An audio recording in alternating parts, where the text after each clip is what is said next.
Hello everyone, Andy Glen, Sharks TV, joined by Martin Grubb. Martin, what a game of hockey that was. Yeah, no, I mean, it was a good hockey game. I can imagine it was a really good game for the spectator. I don't think it was a great hockey game for me and Jamie, but well, I thought Whitley, obviously they were short, but they came to play. They showed that they were at top of the league. That battle, the top spot in the league meant a lot to them.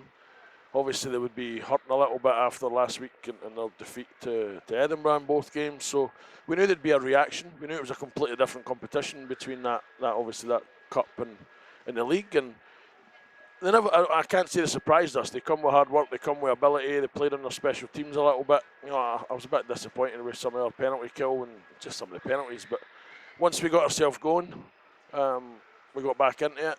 In that second period, we switched off for 10 minutes and it hurt us. But we asked the boys to show character. We asked them to get back to where we feel we belong at the top of the league, and they were the only ones that could do it. So they deserve the credit for having that character and that desire to make sure that we got ourselves back in the game, got our noses in front.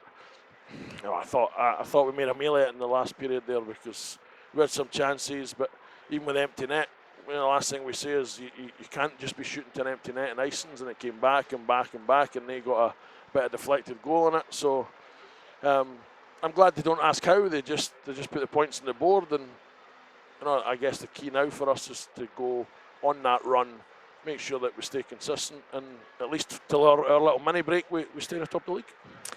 It's interesting in the second period you talked about, there was a point in that second period which it might have just got away for us.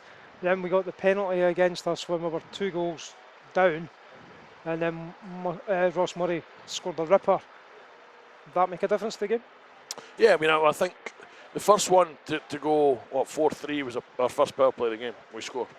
So as I say, I thought we felt a little bit aggrieved that by that stage we hadn't even had a power play. So to score in our first one, and then I think Rossi's one was a short-handed goal. Short-handed goal. We started to get better on our PK and we read a little bit what they were doing. And obviously he's one of the heartbeats of this team. So for that score to go then 4-4, it's that goal against his old club, but a little bit more for him. And obviously then the whole bench gets a lift for that. I think then you've seen we kicked on a wee bit and we took our chances. And ultimately it was the last period was always going to be a little bit tight and nervy, and it was kind of who wanted it more. I thought, to be fair, Kel Beattie, a couple of blocks at the end there, unbelievable. Liam Danskin was one on the PK as well. And you've got to give them credit, they pulled their goalie early and they went for it. And they'll probably feel a wee bit hard done by and a bit unlucky themselves. But as I say, for us tonight, it was about making sure we got the win, take the home ice advantage, and go back to the top of the league where we feel we belong. Just one last question. Peter Gapa, back tonight, scored 2 goals, man of the match.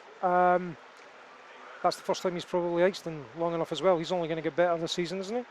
Yeah, I mean, obviously we've been working away, not necessarily just on gaps, but we've been working on trying to bring an import in for weeks and weeks, and we're unsuccessful with some players, and had 3 or 4 turners down in the last 2 or 3 weeks who have actually went on to sign in the National League. So we knew we were shopping in a market where it was difficult because we wanted a quality player. And then when Peter and I and Jamie have been speaking for weeks, months now, so when we knew we could do that, we had to do it, because I think you've seen the lift it gave not only the players. Practice last night was better. I think the lift in the building when you see his name, and ultimately for me, obviously we go down in Whitley and we get beat 2-1. There's a 2-goal swing tonight and he gets 2 goals. Yep. And there's why he's here. I mean, much like Whitley's importance and various other imports, that's kind of why they're here. They've got to be game changers. He's not skated since May. So I think the instant impact was there. It was probably good that we got a 1-game weekend, but the instant impact has worked for us. He will get fitter, he will get stronger, he will get better. He's got an understanding with Scotty already. I think Connor slotted in and played it well with him where Ewan used to be. It gave us a lot more depth. It allowed us to move Johnny into the middle and play with Lewis. Lewis for a bit, Lewis and Boydie for a bit. And obviously Boydie was struggling with an injury, so it was important that we had him here, but played a bit minimal minutes. But yeah, having gaps there, it's another left-hander. There was a lot on Johnny as their kind of only real offensive left-handed guy on a power play and stuff, so it's allowed him to play a bit more. And kind of cut some of his minutes in these situations so he can have a better impact. And again, you look at somebody like Johnny, he's then still scored in every game again. So we've got depth now, and yeah, hopefully Gaps enjoys it being back again. I think the fans have clearly enjoyed it, and I do have to say, Andy, I thought the fans were great tonight. You know, they made some noise when we needed them, and the boys have responded. So obviously we're delighted, and hopefully we can kick on now. Congratulations, and we'll speak to you again soon. Thanks very much.